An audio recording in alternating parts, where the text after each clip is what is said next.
नमस्कार दोस्तों, स्वागत है आप सभी का एक बार फिर से हम सभी के इस यूट्यूब चैनल में जिसका नाम है डॉक्टर शर्मा संजीवनी होम्योपैथी। मैं हूं डॉक्टर विभूति शर्मा, संजीवनी होम्योपैथी, रायपुर, छत्तीसगढ़ से।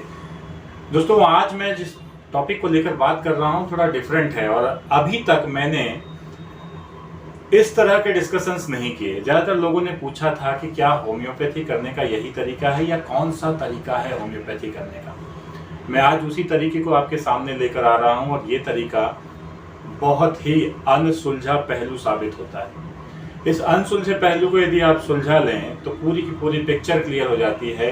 एक बीमारी के बारे में, एक दवाई के बारे में, एक व्यक्ति की पर्सनालिटी के बारे में और उसके व्यक्तित्व के बारे में हर बात आपको समझ में आ जाती है। मैं आज बात करूंगा एक ऐसे ही व्यक्तित्व को लेकर, क्योंकि जब भी होम्योपैथी में डीप एनालिसिस किया जाता है केस का तो ट्रीटमेंट बड़ा आसान हो जाता है। हमारे अभी तक के वीडियोस शॉर्ट वीडियोस थे जिसमें हम आपको रेमेडीज या दवाइयों के बारे में जानकारी देते थे और ये बताने की कोशिश करते थे कि किस तरह से आप शॉर्ट तरीके से ट्रीटमेंट ले सकते हैं। लेकिन ये जो तरीका है ये बड़ा डिफरेंट है, थोड़ा अलग है। लेकिन मैं इसमें आपको बड़े आसान शब्दों में समझाने की कोशिश करूंगा कि व्यक्तित्व या पर्सनालिटीज या हमारे मन में, हमारे दिमाग में, हमारे दिल में चलने वाली बातें क्या होती हैं और वो किस तरह से डिफरेंशिएट की जाती हैं होम्योपैथिक डॉक्टर्स के द्वारा।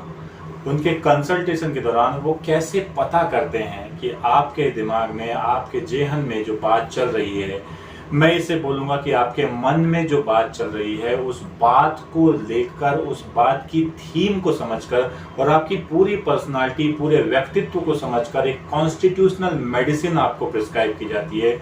और वो होती है एक ऐसी दवा जो आपके पूरे शरीर के लिए, पूरे मन, वचन, कर्म जैसे बोलते हैं हम, तो मन और आपके बॉडी दोनों में काम करती है। जी हाँ, मैं बात कर रहा हूँ आज एक दवाई की और वही जो आपने सामने थंबनेल में पढ़ा, पल्साटिला नाइग्रिकेंस। कौन है पल्साटिला? ये वीडियो थोड़ा सा बड़ा है, बाकी वीडियोस की अपेक्षा थोड़ा सा बड़ा है, क्योंकि मैंने यहाँ पर आपको एक रूपरेखा बताई कि किस तरह से होम्योपैथी में ट्रीटमेंट होता है और गहराई तक ट्रीटमेंट में जाने के लिए किस तरह से गहराई में जानकारी ली जाती है। पल्साटिला नाइग्रिकेंस के बारे में बात कर रहा हूं और ये बहुत ज़रूरी है जान लेना कि पल्साटिला के जेहन में क्या चलता है, उसके दिलो दिमाग में कौन सी बातें चलती है, क्या सोचती होगी ये, क्या पर्सनालिटी है, कैसा व्यक्तित्व है। इस बारे में जानना है तो एक प्लांट के बारे में हमने स्टडी करनी है, वो है पल्साटिला नाइग्रिकेंस, जिसे कहा जाता है विंड फ्लावर। प्लांट किंगडम की रेमेडी है।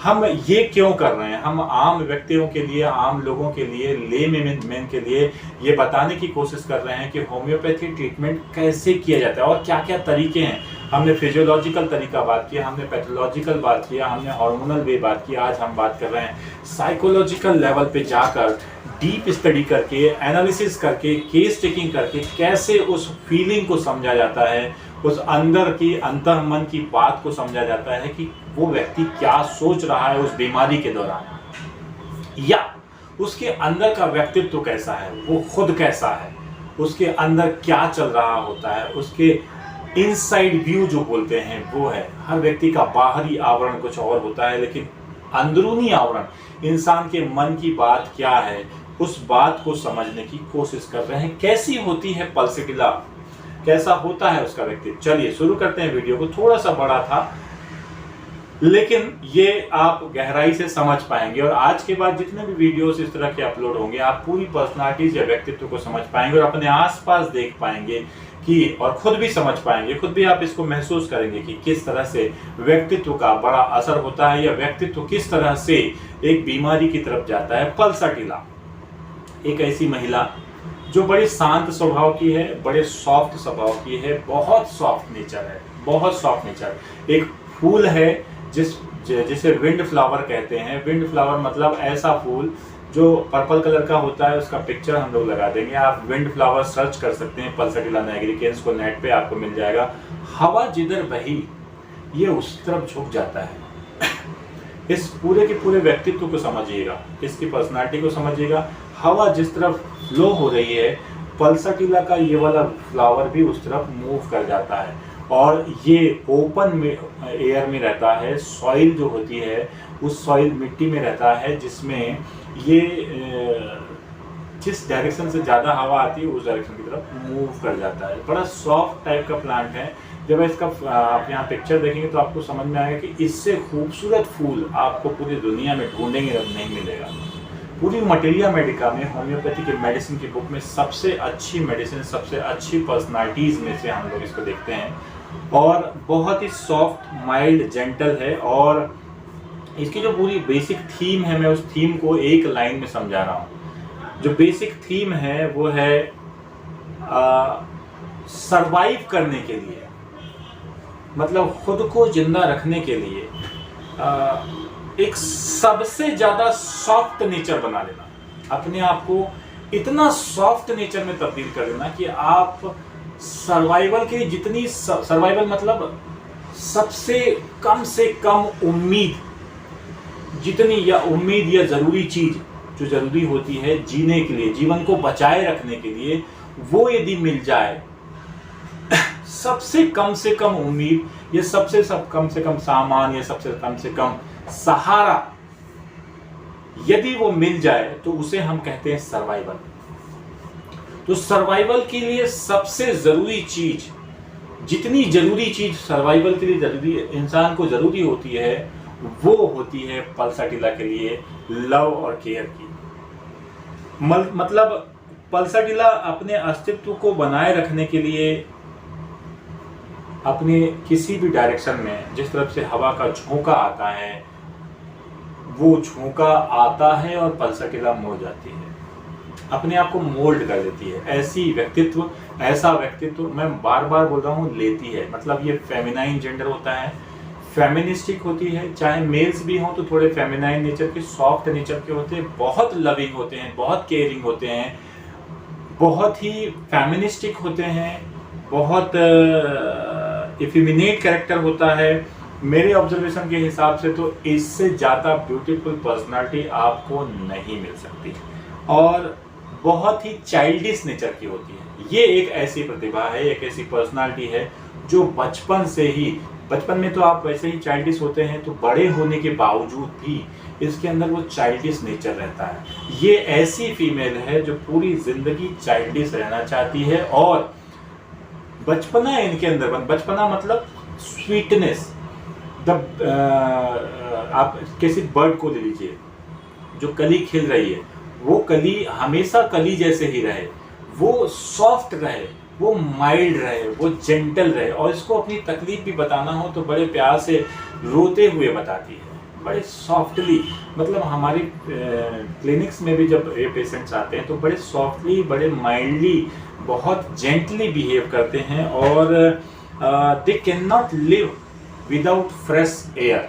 वो खिड़की दरवाजे उनको घर में खोले चाहिए और ओपन एयर चाहिए, फ्रेश रहना चाहते हैं, फ्रेश एनवायरनमेंट में रहना चाहते हैं, मेंटली बड़े काम रहते हैं, मतलब बड़े कूल रहते हैं। सॉफ्ट, केयरिंग और जेंटल पीपल इन्हें चाहिए होते हैं।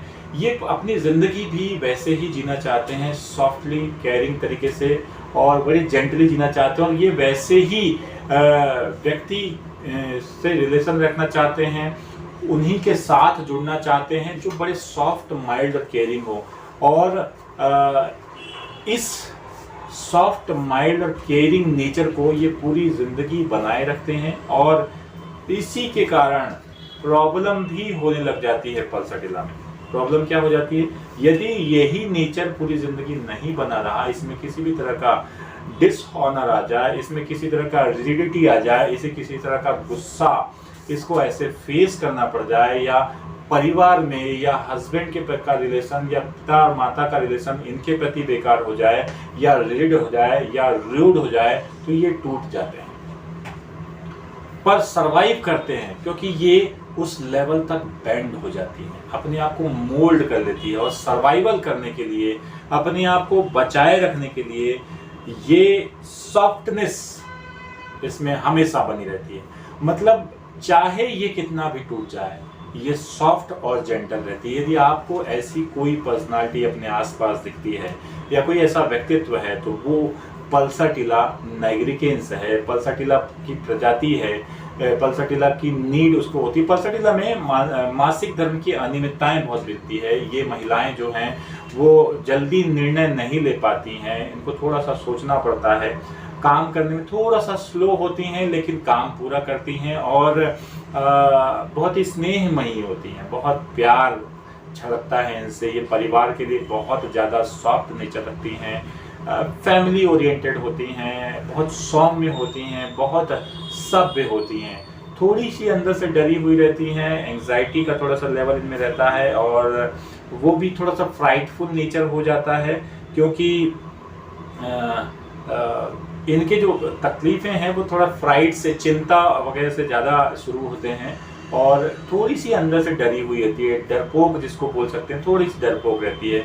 लेकिन समर्पण का भाव पल्साटिला से ज़्यादा किसी भी पर्सनालिटी या किसी भी व्यक्तित्व में मैंने मैटेरिया मेडिका में पूरी मेडिसिन में नहीं देखा और इसी वजह से स्त्रियों के लिए, महिलाओं के लिए सबसे महत्वपूर्ण दवाई यदि कोई है पूरी की पूरी होम्योपैथी मेडिसिन में वो है पल्साटिला, जो जिनमें इस तरह का व्यवहार नज़र आता है। होम्योपैथी में दवाइयों का प्रिस्क्रिप्शन जो किया जाता है वो व्यवहार के आधार पर भी किया जाता है। ज़्यादातर जो सिंगल डोज प्रिस्क्राइबर्स होते हैं हमारे, जो कॉन्स्टिट्यूशनल मेडिसिन को प्रिस्क्राइब करते हैं, जिन्हें हम बोलते हैं कि ये कॉन्स्टिट्यूशनल ड्रग प्रिस्क्राइबर हैं, जिसे जो डिटेल्स में प्रिस्क्रिप्शन बहुत ज़्यादा करते हैं, बहुत लंबे समय तक आपको पूछते हैं, डिटेल्स पे जाते हैं। उसका कारण क्या होता है, ये आपकी गहराई में जाना चाहते हैं, आपकी बात को समझना चाहते हैं और फिर उसके बाद ये एक प्रिस्क्रिप्शन करते हैं आपके पूरे व्यक्तित्व पे। ये है कॉन्स्टिट्यूशनल प्रिस्क्राइबिंग, होम्योपैथी का वो आर्ट जो अभी तक आप नहीं समझ पाए थे, लेकिन ये बहुत ही स्पेशल होता है। इसमें साइकोलॉजिकल लेवल पे आपकी काउंसलिंग और केस विटनेसिंग होती है। आप जब साइको काउंसलिंग करते हैं, आपका जब केस टेकिंग किया जाता है तो उसी दौरान आपकी पूरी पर्सनालिटी पर काम किया जाता है और पूरी पर्सनालिटी को समझने की कोशिश की जाती है, आपकी मन की बातों को जानने की कोशिश की जाती है और उसके आधार पर एक दवाई निकाली जाती है जो आपको प्रिस्क्राइब की जाती है।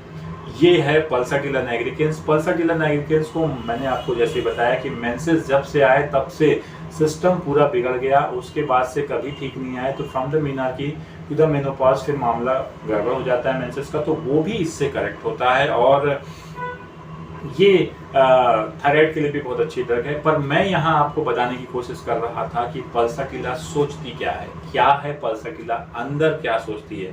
वो भी बहुत ज़्यादा वो अपने अस्तित्व को बनाए रखने के लिए बहुत ज़्यादा माइल्ड हो जाती है, बहुत ज़्यादा अस्तित्व की लड़ाई बहुत चलती है, क्योंकि यदि ऐसा व्यक्तित्व इसके साथ में नहीं जुड़ा जो इसका ध्यान न रखे, इसकी केयर न करे, तो ये फिर लोनली फील कर जाती है और इतना लोनली कि ये फिर अकेले हो जाती है, ये फिर सबके साथ नहीं रहेगी, अलग थलग सी रहने लगेगी। इसका जो नेचर है वो चेंज हो जाएगा, बात बहुत कम करने लग जाएगी और फिर इसकी फिजिकल कंप्लेंट्स स्टार्ट हो जाती है, इमोशनल कंप्लेंट स्टार्ट हो जाती है, फिर इसको साइकोलॉजिकल इश्यूज आ सकते हैं, फिर इसके पैथोलॉजिकल इश्यूज आ सकते हैं, बच्चेदानी में गठान हो सकती है, यूट्रस में ट्यूमर मिल सकते हैं, पॉलीसिस्टिक ओवेरियन डिसीज मिलती है। तो इस तरह के कैरेक्टर्स चेंज हो जाते हैं। पल्साटिला को मैं फिर अगले किसी वीडियो में और समझाऊंगा, लेकिन मैं यहाँ केवल एक ही बात कर रहा हूँ कि इसको सरवाइव करने के लिए सॉफ्ट होना जरूरी है।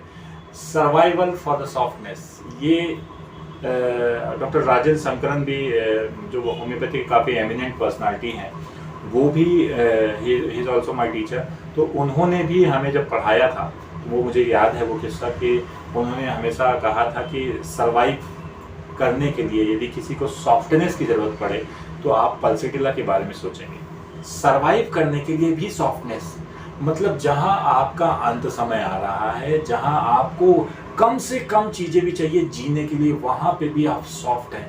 This is the beauty of pulsatilla. तो आज के इस वीडियो में पल्साटिला के मन की बात हमने की। आगे अगले किसी वीडियो में मैं फिर बात करूंगा किसी गहरी और बड़ी पर्सनालिटी के बारे में। Thank you for watching this video. जय हिंद, जय भारत।